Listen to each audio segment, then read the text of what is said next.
In terms of chew-up payments, you talked a bit before about the data and how that might affect pricing, as it might be one for Matt. What can trustees expect, or how do they prepare for that chew-up payment being, how do they estimate it? Well, they need to probably look to the known issues in the scheme, and it's difficult to really quantify what they are. So I think that Richard mentioned his barber equalisation issue. Actually, that could be anything. You really need to look at what the problem was to be able to understand what the cost of that was. But once you've then swept aside all of these known issues and quantified them, and they'll be whatever you know they are in the scheme. In terms of the unknown data issues, in terms of people's benefits just being calculated wrong and GMPs not being quite right, etc., etc., the actual cost of those is very small in the context of a buyout. Certainly from our experience, we see true-up payments of somewhere between maybe 0.25% of the premium, perhaps 0.5% of the premium. So the actual random data issues that come out through the data verification tend to be small in magnitude once you've set aside the systemic problems that are probably known about going into the buy-in transaction. Now, I asked that question because I've been following I'm not sure if it's a recent trend, but the trend towards all risk deals. Yeah. I wonder if maybe you could sort of explain why that is a trend. Well, I mean, certainly from our perspective, I think all risk deals are there to meet a specific purpose. That's really is to give certainty of price at the outset. All risk deals are not the most economic way of discharging your liabilities because, as we say, the true-up premiums tend to be very small. Now, insurer has to be prudent and cautious in terms of how it prices these, so it will do due diligence on the scheme before it signs up to an all-risk premium. So it will try and find out all those issues that may be known at that stage, and it will price all of those in straight away. And then it will then load an additional premium in to cover the unknown unknowns, as we might call them. And that will invariably be more than what it would cost you to self-insure those yourself on an average basis. There may be occasions where the insurer gets it wrong, and actually there are a whole bunch of issues and the trustees have won, but in most cases the insurer is not pricing the unknown data risk on a best estimate basis. They're pricing on a prudent basis, which in most cases means you will overpay for that cover. But why do you do it? Because it gives the sponsor certainty that they write one check out and it's dealt with. Certainly that's been our experience. I don't know if anybody else has differing experiences to that. Go on. I was going to say, I mean, yeah, it's one of those things that intellectually appeals, but the reality is when you look at the cost of it, the price of it, if you're not in any particular rush, it's not particularly time sensitive, it's going to be cheaper, it's going to be more economic to do the work yourself. Dominic, are you seeing insurers increasingly offer this? Or? Not increasingly. I think it's something that came up in 2007 when the market opened up to more providers, and it answered a specific question, which is, how do I get this off the books quickly enough so a potential purchaser of my business doesn't even have to think about understanding this pension scheme. It's just a completely fixed liability. I've paid for it and it's gone as far as the employer is concerned immediately. And I think there'll always be appetite for that. So there were some transactions on that basis in 2007 and 2008, and the only reason there's been a 4-year gap essentially before they've come back is that it's been a horrific period for investment returns, and funding positions needed to get back to a position where buyouts were generally affordable, never mind the extra top-up for a full risk transfer. So I think they'll always be popular for employers in a particular situation. A scheme needs to be aware that what happens, that they need to be very open with the insurer, because the insurer, to be able to offer that full risk transfer, needs to do its own quite detailed due diligence on the scheme, so turning the tables round before the transaction. So that needs access to the database, the documents, the administrators, the lawyers. So that involves quite a time commitment and spend from the insurer. So you need a scheme to have conviction that's what they want before those costs are committed. And preferably the scheme needs to have done, if possible, it might not be possible because this might not be a planned situation, but if possible, have done as much data cleansing as possible beforehand, because then the extra premium for full risk transfer should be lower because there's less unknowns to find, and hopefully the insurers not finding issues that it knows it's going to have to address post-transaction. But it's not just addressing the balancing premium. So there's the balancing premium for that you normally have post-buyout for the data and benefits are different to what I had when I was quoting to take on this scheme. But before risk transfer has included in the past full cover for GMP equalisation without the scheme even having tackled the issue at all. Trustee indemnity insurance for any possible source of claims against the scheme or unidentified beneficiaries, something that otherwise the scheme would have had to look at in the wind-up period.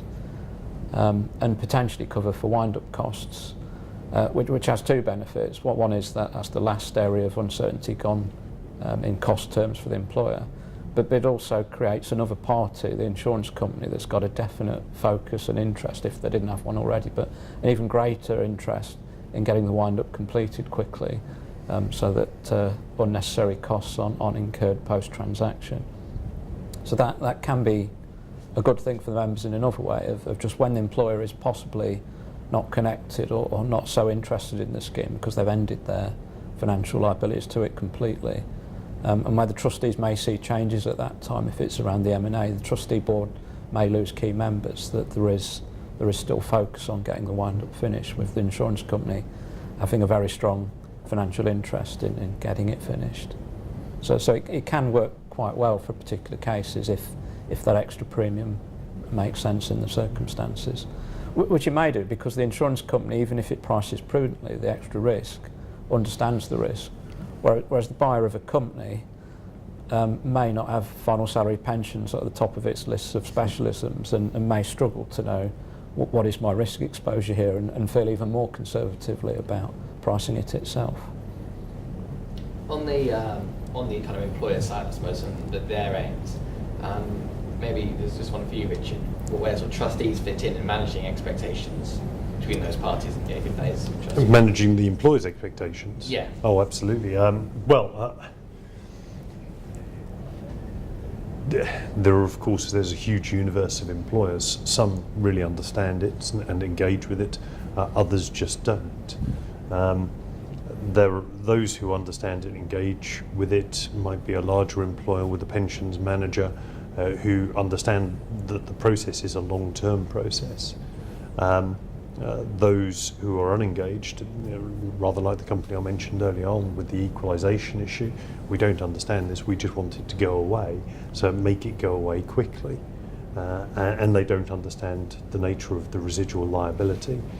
I mean, as trustees, we're all working to the same objective with the employer. What we've got to do is secure the members' benefits as soon as possible at the least possible cost. And as a professional trustee, one of our functions is always to make sure that the employer recognises that we're on the same team. We want to work closely together to achieve our strategic objective, their strategic objective, and the best possible outcome for the membership. So engagement is a key part of that.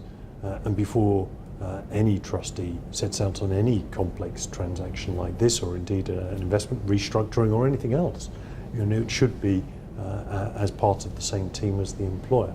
So the employer should be involved in the discussions, should be fully aware of what needs to be done, should be fully understanding of the timescales, but it's not always the case. Paul, one of you could sort of talk us through your experience. Yes, and I wanted to come back to something that Richard said earlier, which I think because it generated a train of thought which hadn't occurred to me before, and that's the getting to true up. The discussions between the insurance company and the scheme are with the administrators. The trustees are hearing what the administrators are saying. If the administrator is saying the insurance company aren't getting it right, it could be because the administrator has not given them the right information in the first place, and we've got, as trustees, no way of checking that. You're in cloud cuckoo land if you think you can get your head around the sort of detail which is involved. But going back to managing both the companies and the trustees' expectations, we were in a different position. We decided that we wanted, as a scheme, to buy in using our fixed interest. So we disinvested from fixed interest to the amount that we could, or all of our fixed interest. That's where we set our price limit. And we just got the employer's agreement because they could see straight away this was de-risking, which is the then financial director said, yes, absolutely, let's go for that. There was then this long period, which I mentioned earlier, about getting it right. And I think what, I had no idea where the rights and wrongs of it are. I think what was a pity was that the insurance company suddenly said, we've reached the point and now you owe us this, which is a very substantial sum. Whereas in terms of their managing us, it would have been more sensible to say, we've now established after 2 months that actually you're 2% out, and can we have that and correct it? Whereas they just added it all up until suddenly there was this large demand. Now, as a percentage, I can't remember, but I remember thinking, it's far more than I'd expected at this stage, but perhaps that was because there were major problems. But that sort of major problem can't have arisen at the last end of the 6 months. It's an accumulation of finding an error here and finding an error there. So I think that's the sort of thing that can't be in the contract. It's one of those things that you've got to trust the people you're talking to and say, look, can you minimise the surprises when we're doing this? We'd much rather know earlier. We've got to pay it anyway. It's better for your cash flow to pay it sooner and so on. We don't mind, because actually it's better. Certainty is where we're going in this, and certainty is what everyone wants. I can't miss the opportunity there to advertise for that on behalf of independent trustees. I think you said you'd be living in cloud cuckoo land if you can understand some of these administrative issues. I started my life in the pensions administration department. I know how to calculate a GMP unequally, obviously. Oh, I wasn't thinking in the sense of being able to. I was thinking, would a trustee have the time to look at the data and say, actually, I can see it's the administrator's fault, or no, it's the administrator's got it right. That's the bit. No, it's not the calculation. I'm not worried about that. I'm obviously it's conceivable the administrator's got all the calculation wrong. No, I'm much more concerned about the fact that no one is going to tell the trustee, actually, we made a complete mess up here. No, absolutely. But it's a useful set of skills to have, just so that sense checks and things Yes. that go through. Yes.